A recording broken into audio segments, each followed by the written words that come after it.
Imagine sitting beside a fire thousands of years ago. The day is finally over. The hunt is finished. The tools are repaired. The food has been shared. For a few moments, there is nothing left to do. No phones, no screens, no books, no modern entertainment. Only a small group of humans sitting together in the darkness. Then someone picks up a small stone. They throw it. Another person catches it. People laugh. They try again. A simple action becomes a challenge. A challenge becomes a competition. And slowly, something strange begins to happen. Humans start playing.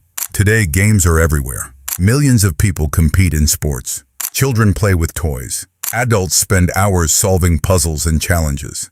Games seem like a normal part of human life. But this raises a deeper question. Where did games come from? Who was the first human to think, what if we do this just for fun? Thousands of years before stadiums, video games, and organized sports existed, ancient humans were already creating ways to play. And the first games may reveal something important about the human mind. Because games were not just entertainment. They were practice. They were learning. They were a way for humans to understand each other. For most of human history, people lived as hunter-gatherers. Around 300,000 years ago, early Homo sapiens were living in social groups across Africa. At sites like Jebel Irhoud in Morocco, fossils dating back around 315,000 years show some of the earliest evidence of our species. These humans did not have cities. They did not have written rules. They did not have professional athletes. But they had something just as important: curiosity. The human brain is different from many other animals because it does not only focus on immediate survival. Humans explore. They experiment. They create challenges even when they do not need to. A child throwing a stick again and again is not trying to survive. A person balancing stones is not finding food. A group racing each other is not escaping a predator. They are playing, and play may have helped shape human evolution. Scientists studying animal behavior have found that play exists in many intelligent species. Young wolves chase each other. Dolphins play with objects. Young primates wrestle. But humans take play much further. We create imaginary worlds. We create rules. We create competitions. We create entire cultures around games. So how did the first human games begin? The answer probably started with something much simpler: learning. Before games were entertainment, they were training. A young human needed to learn skills that could determine whether they survived: throwing, tracking, running, balancing, planning. A child practicing with a small spear was not just playing, they were preparing for adulthood. Archaeologists have discovered evidence that prehistoric children used miniature versions of tools. At archaeological sites, researchers have found small stone tools and objects that may have been made by children while learning adult skills. These objects show something important.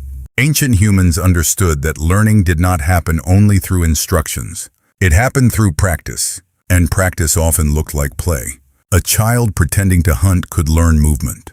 A child copying adults could learn cooperation. A child competing with others could develop important abilities. But games were not only for children. Adults played too. And this is where the story becomes more surprising. Because some of the earliest games may have appeared from everyday survival activities. For example, throwing objects. Ancient humans depended heavily on throwing. A successful hunt could require accurate movement. A stone thrown at the right angle could mean food. A mistake could mean failure. Over generations, humans became extremely skilled at controlling objects with their hands. The same ability used for survival could become a source of competition. Who can throw farther? Who can hit a target? Who is more accurate? A survival skill could slowly transform into a game. This pattern appears in many human activities. Running was necessary for travel, but humans created races. Fighting skills were necessary for protection, but humans created contests. Memory was necessary for survival, but humans created puzzles and challenges. The human brain often turns useful skills into playful experiences. But games were not only about improving abilities. They were also about relationships. Small hunter-gatherer groups depended on trust. Around 20 to 50 people might spend their entire lives together. They hunted together, moved together, shared food together. And conflicts could threaten the entire group. Games created a safe way to compete. A person could challenge another person without causing real danger. You could test strength without fighting. You could test speed without conflict. You could test intelligence without serious consequences. Play created a space where humans could compete and cooperate at the same time. But there is one problem. Finding direct evidence of the first games is extremely difficult. Games leave behind almost nothing. A stone tool can survive thousands of years. A bone can survive. A cave painting can survive. But a game disappears the moment it ends. There are no fossils of laughter. No archaeological remains of a forgotten competition. No ancient record saying, "This was the first game humans ever played." So researchers must look for clues. They study objects, they study ancient art, they study human behavior. And some discoveries suggest that humans were playing much earlier than we once thought. One of the most interesting clues comes from ancient objects that seem unnecessary for survival. Objects created only because humans wanted to make something interesting. And these objects reveal that ancient humans were not only surviving, they were creating something new, something that would eventually become one of the biggest parts of human culture. Play. Some of the earliest clues about human games come from objects that seem simple. Small stones, bones, pieces of wood, objects that appear ordinary at first glance. But when researchers examine them carefully, they reveal something unexpected. Ancient humans were not only making tools, they were making objects for imagination. One example comes from the archaeological site of Border Cave in South Africa. The site contains evidence of human activity dating back more than 40,000 years. Researchers discovered decorated objects, tools, and personal items showing that humans were already creating things beyond basic survival. These objects suggest that prehistoric humans cared about symbolism and creativity. And creativity is one of the foundations of games. A game begins when humans decide that an object can represent something more than what it physically is. A stone becomes a playing piece. A line in the dirt becomes a boundary. A stick becomes a challenge. The human mind can transform ordinary things into imaginary worlds. This ability is one reason games became possible. But the development of games was also connected to another major human ability: counting. Understanding numbers, recognizing patterns. Before humans created written mathematics, they still needed ways to compare quantities. How many animals were nearby? How many days had passed? How much food remained? The human brain became skilled at recognizing patterns, and eventually patterns became games. One of the oldest possible examples comes from the archaeological record of counting objects and marked bones. A famous discovery is the Ishango bone, found near Lake Edward in the Democratic Republic of the Congo.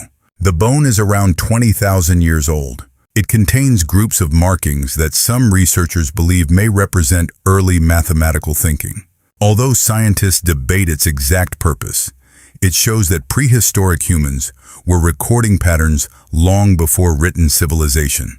And patterns are at the heart of many games. A puzzle, a strategy, a competition, a challenge. All require the brain to recognize possibilities. But games were not only about objects.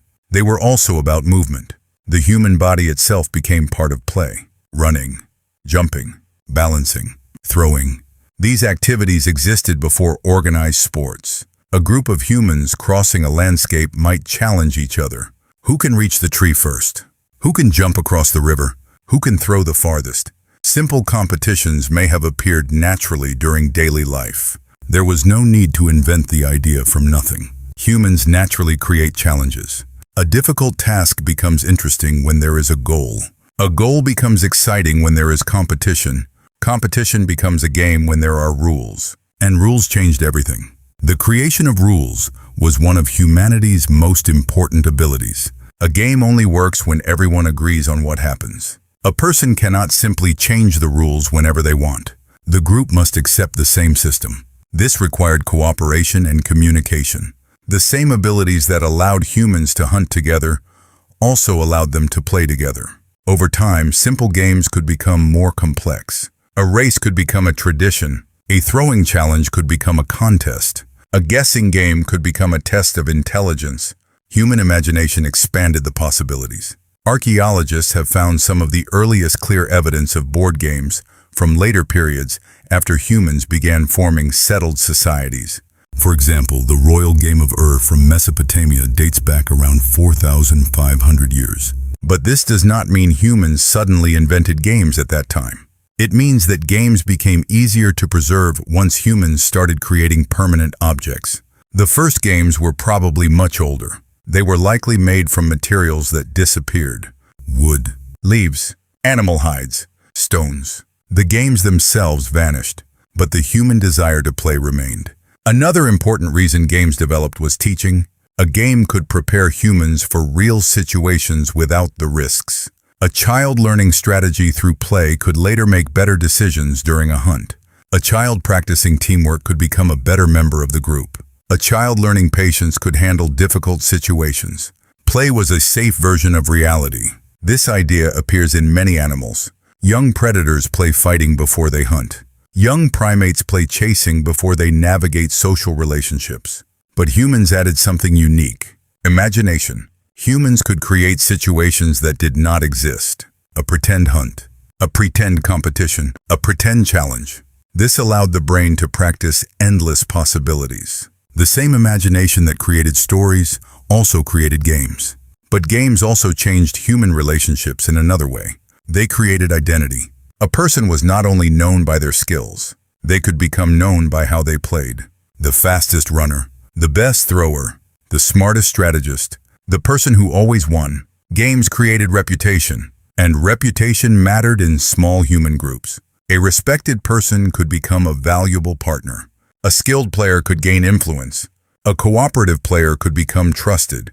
Play was connected to social life, but there was another hidden purpose. Games allowed humans to experience failure safely. In real life, mistakes could be dangerous. A failed hunt could mean hunger.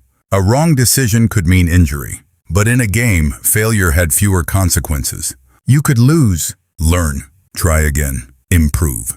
This may have helped humans develop one of their greatest advantages: the ability to learn from mistakes. A young human practicing through play could explore the world without facing the full danger of reality. But the most surprising part of early games is that they may have helped create something much bigger: human culture. Because every game requires something beyond an individual. Shared understanding, shared rules, shared imagination. A game only exists when multiple minds agree that it exists. And this ability to create shared realities allowed humans to build everything from traditions to societies. But before games became organized competitions, before they became sports, and before they became entertainment, they started as something much simpler: a group of humans, a few objects, a challenge, and the desire to see what would happen next. But there was still one mystery. Why did humans spend valuable time playing when survival already required so much effort? The answer reveals why play may have been one of the most important inventions in human evolution. For ancient humans, time was precious. Every day required effort: finding food, finding water, making tools, protecting the group. So why would humans spend time doing something that was not directly necessary? Why play when survival was already difficult? The answer is that games were never only about fun.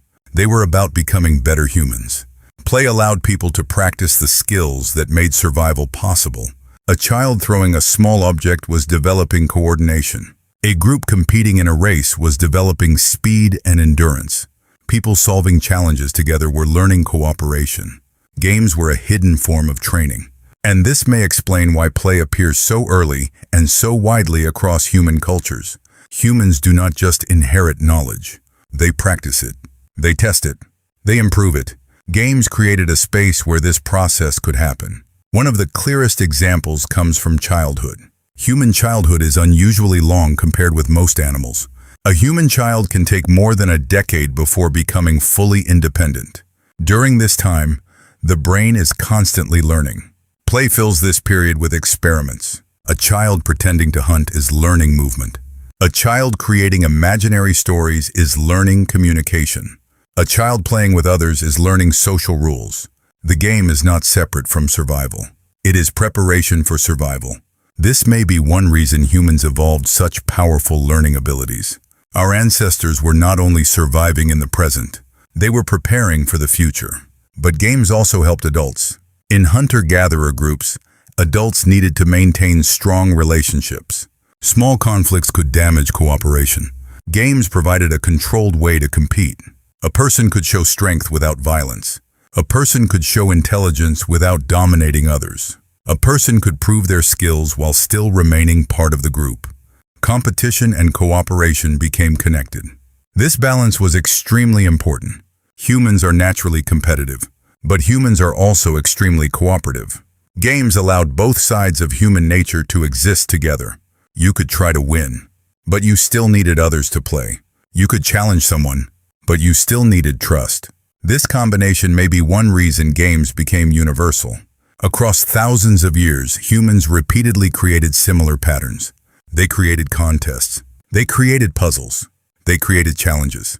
They created ways to measure ability. Different cultures developed different games, but the basic idea remained the same. Humans wanted to test themselves. They wanted to improve. They wanted to connect with others. The earliest games were not recorded in books. They were not created by famous inventors. They were not announced as major discoveries. They probably appeared quietly, around a fire, during a journey, after a successful hunt. A simple moment where someone asked, "What happens if we try this?" That question may have changed human history, because the ability to play is connected to the ability to imagine. And imagination allowed humans to create worlds that did not exist. The same brain that invented games also created art, stories, symbols, languages, and eventually entire civilizations. A game begins with pretending. A stone is not just a stone. It becomes something else. A challenge becomes a story. A rule becomes a shared reality. This ability to create imaginary worlds is one of the most powerful human traits. Researchers studying human evolution often describe this capacity as symbolic thinking, the ability to give meaning to things beyond their physical form. Around 100,000 years ago and later, archaeological evidence shows increasing examples of symbolic behavior. Humans created ornaments, used pigments, produced art. These discoveries show that humans were thinking beyond immediate survival. They were creating meaning. Games belong to the same story. They are not just activities. They are ideas, and ideas can survive longer than objects. A wooden toy may disappear. A game played on the ground may leave no trace. But the concept can continue through generations. Thousands of years later, humans are still doing the same thing. Creating rules, creating challenges, creating moments of connection. The tools have changed. The environments have changed. The games themselves have changed. But the human instinct remains. A child today kicking a ball, a person solving a puzzle, a group competing together. All of them are connected to something that began long before written history. A moment when ancient humans discovered that survival was not the only thing life could contain. There was curiosity. There was imagination. There was play. The first games were not created because humans had too much free time. They were created because humans had a unique mind. A mind that could turn survival skills into challenges. A mind that could turn objects into possibilities. A mind that could create meaning where none existed before. Before humans built cities. Before humans created kingdoms. Before humans wrote stories about themselves. They played. And in those first simple games, humans discovered something that would follow them for thousands of generations. The ability to imagine a different world and then create it together.